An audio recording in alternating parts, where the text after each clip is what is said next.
Mula po sa distrito ng Quezon South, kapatid na Angelo Eranio Manalo, tagapag-ugnay ng mga kapisanang pangsambahayan.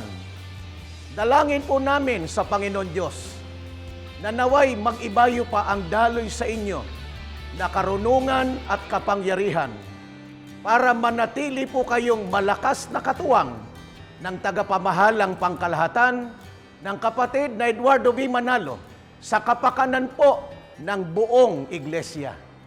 Happy birthday po! We